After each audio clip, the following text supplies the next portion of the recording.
नमस्कार दोस्तों। आज का वीडियो हम एजुकेशन पे बनाने वाले हैं, स्टडी पे बनाने वाले हैं। क्योंकि हिंदुस्तान के अंदर बहुत से लोगों को, बहुत से पेरेंट्स लोगों को ये इच्छा होती है कि उनके लड़के लोग हैं ना, वो या तो यूके, कनाडा, यूएसए, लंदन में वगैरह बाहर की कंट्री में पढ़े और वहाँ पे भी सेटल हो जाए।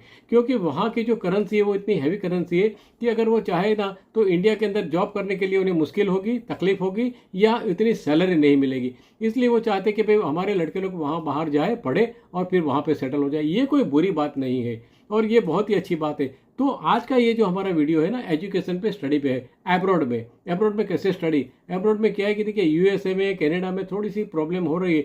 तो हम लोग चाहेंगे कि भाई दूसरी ऐसी सारी कंट्रियाँ हो जहाँ पे लड़के लोग और वहाँ पे जाके पढ़े और वहाँ पे सेटल हो। जो कंट्री है ना वो बहुत ही सेफ कंट्री होनी चाहिए। तो हाँ, आज हम ये जो बात करने वाले हैं वो है लग्जमबर्ग की। लग्जमबर्ग के अंदर देखिए, पढ़ाई के लिए या स्टडी के लिए अगर कोई जाना चाहता है तो मैं आज ये पूरा डिटेल इसके अंदर दूंगा, ज़्यादातर डिटेल दूंगा और उसके बाद में दूसरे वीडियो के अंदर थोड़ी सी ज़्यादा, और वीडियो के अंदर हम थोड़ी सी डिटेल ज़्यादा देंगे। तो देखिए, लग्जमबर्ग क्या है। तो लग्जमबर्ग एक ऐसी कंट्री है जो यूरोप के अंदर आई हुई है। जर्मनी, बल्गेरिया और फ्रांस के बीच में ये कंट्री आई हुई है। और इस कंट्री के अंदर क्या है कि पढ़ने के लिए आप लोग को बहुत ही अच्छा पड़ेगा। लग्जमबर्ग जो सिटी है वो 1000 किलोमीटर के रेडियस में है। तो वहाँ पर जो क्लाइमेट है वो क्लाइमेट बहुत बेस्ट है, पढ़ने के लिए भी बेस्ट है। तो चलो ये आगे उनसे बात करते हैं कि भाई लग्जमबर्ग क्या है। तो लग्जमबर्ग मैंने आपको पहले बताया, यूरोप का एक रिच और सेफ कंट्री है। रिच और सेफ कंट्री होने की वजह से क्या है कि वहाँ पे अगर स्टूडेंट पढ़ने को जाता है तो उसकी जो लाइफ है ना बहुत पीसफुल लाइफ रहेगी और पढ़ने में बहुत ही अच्छा ध्यान रह सकता है। अच्छा, बात करते हैं उनकी करेंसी की। तो यूरोप कंट्रीज है तो उसका जो करेंसी है वो यूरो के अंदर है, यूरो करेंसी है। अच्छा, लैंग्वेज की हम बात करते हैं अंदर, तो वहाँ पे इंग्लिश लैंग्वेज चलती है, फ्रेंच लैंग्वेज चलती है, जर्मन लैंग्वेज चलती है। क्योंकि देखिए, जर्मनी, बल्गेरिया, फ्रांस के बीच में आई है तो वहाँ पे फ्रेंच भी चलती है, जर्मन भी चलती है। वहाँ भी जो खुद की जो लैंग्वेज है, लग्जमबर्गिस की जो लैंग्वेज है वो भी चलती है और ज़्यादातर इंग्लिश लैंग्वेज चलती है। तो ये एक दूसरी बात यह है कि बहुत सारी इंटरनेशनल कंपनियां वहाँ पे है और बहुत सारी इंटरनेशनल कंपनियों की बैंक जो है वर्ल्ड बैंक के अंदर, वो उनकी ब्रांचेस भी वहाँ पे, यानी कि लग्जमबर्ग है ना एक फाइनेंशियल हब भी हो गया है। तो देखिए, पढ़ने के बाद में अगर जॉब के चांस अगर आप देखें तो वहाँ पे जॉब के चांसेस भी बहुत ही ब्राइट हो जाएंगे। चलिए बात करते हैं कि लग्जमबर्ग में, अच्छा लग्जमबर्ग की मैं बात करता हूँ तो लग्जमबर्ग के अंदर 20 यूनिवर्सिटीज़ है। 20 यूनिवर्सिटी में एक यूनिवर्सिटी ऐसे जिसे कहते हैं लग्जमबर्ग यूनिवर्सिटी। वो जो लग्जमबर्ग यूनिवर्सिटी है, वो जो लग्जमबर्ग है वो पब्लिक यूनिवर्सिटी है और वहाँ पढ़ने के बहुत फ़ायदे इसके लिए कि वहाँ की जो फीस है वो भी बहुत कम है। हम इसके बारे में, फीस के बारे में आगे बात करेंगे। तो देखिए, आगे बात करते हैं कि भाई ये जो लग्जमबर्ग यूनिवर्सिटी है एक बहुत अच्छी यूनिवर्सिटी है। उसके बाद में दूसरी 12, 15, 20 यूनिवर्सिटी और भी है। तो आप वहाँ पे अगर पढ़ना चाहें तो वहाँ पे भी पढ़ सकते हैं। लेकिन देखिए, वहाँ पे कौन से कोर्सेज चलते हैं। लग्जमबर्ग के अंदर ज़्यादातर जो कोर्सेज चलते हैं तो वो कोर्सेज चलते हैं, बिजनेस एंड मैनेजमेंट चलते हैं, फाइनेंस एंड बैंकिंग चलते हैं, IT, computer science, data science, engineering, European law. वहाँ पे यूरोपियन लॉ की बहुत डिमांड होती है तो यूरोपियन लॉ भी वहाँ पे बहुत चलता है। हॉस्पिटैलिटी एंड टूरिज्म, ये सारे कोर्सेज है ना वहाँ पे चलते हैं पढ़ने के लिए। तो आप वहाँ ये सारे कोर्सेज पढ़ने के बाद में अगर आप वहाँ पे सेटल होना चाहते हैं तो आपको बहुत सरल है। मेजर यूनिवर्सिटी जो वहाँ पे मैंने आपको बताया ना, वो मेजर यूनिवर्सिटी है लग्जमबर्ग यूनिवर्सिटी, वो वहाँ की मेजर यूनिवर्सिटी है। अच्छा, अभी बात करते हैं फीस और एजुकेशन के बारे में बात करते हैं कि वहाँ की फ़ीस क्या है और वहाँ का आपको जो एजुकेशन कॉस्ट क्या पड़ेगा, ये बहुत इंपॉर्टेंट है। तो देखिए, ट्यूशन फीस जो है ना, पब्लिक यूनिवर्सिटी होने की वजह से वहाँ की फ़ीस थोड़ी बहुत कम है। अप्रॉक्सीमेटली 400 to 800 यूरोज़ आपको पर ईयर उसकी फ़ीस पड़ेगी, यानी कि बहुत ही कम फीस है दूसरे कंट्री के हिसाब से। वहाँ पढ़ना आपको बहुत ही अच्छा रहेगा।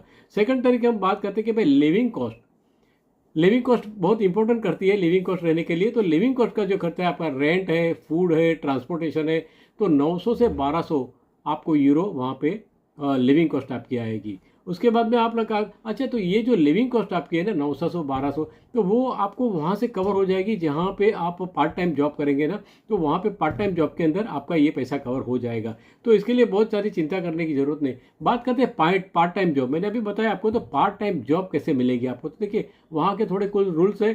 स्टूडेंट को क्या मिलता है, स्टूडेंट को मिलता है 20 घंटा पर आवर, 20 घंटा पर वीक आपको वहाँ पे पार्ट टाइम काम करने के लिए आपको वो मिलता है, परमिशन मिलता है।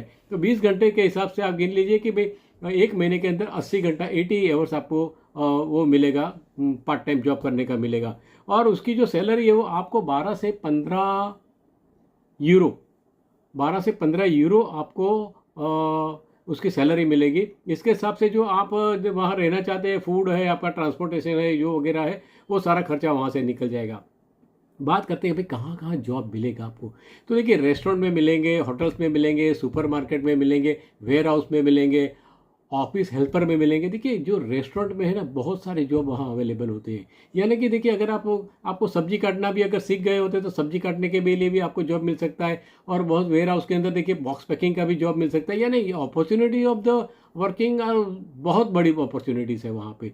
तो ये मैंने आपको बताया कि भाई अच्छा, दूसरी एक बात है कि वैकेशन में अगर आपको काम करना है आपको, तो वहाँ पे वैकेशन के अंदर आपको है ना फुल टाइम मिलेगा आपको वहाँ पे। लेकिन जो इंडियन स्टूडेंट लोग हैं वो सोचते हैं कि भाई वैकेशन के अंदर हम ज़्यादा करके इंडिया है, अपने माँ बाप से यानी अपने पेरेंट लोग से मिले, अपने पेरेंट के साथ के रहे, तो ये भी अच्छी बात है। और अगर नहीं कुछ करना है और वहीं पे रहना है तो आप वहाँ पे फुल टाइम जॉब भी कर सकते हैं। यानी कि नेक्स्ट टाइम आपका अगर ये शुरू होता है सेशन, तो उसके अंदर आपको है ना उसकी फ़ीस आप रिकवर कर सकते हैं। बात करते हैं स्कॉलरशिप की। वहाँ पे देखिए, ये जो पब्लिक यूनिवर्सिटी है तो वहाँ पे स्कॉलरशिप भी मिलती है। अगर स्कॉलरशिप मिलती है तो कैसे मिलती है, तो भाई देखिए, स्कॉलरशिप मिलती है मेरिट बेस पे मिलती है आपको स्कॉलरशिप। दूसरा है ना तो को रिज्यूम पे मिलेंगी, प्लस प्लस प्रोग्राम पेपर।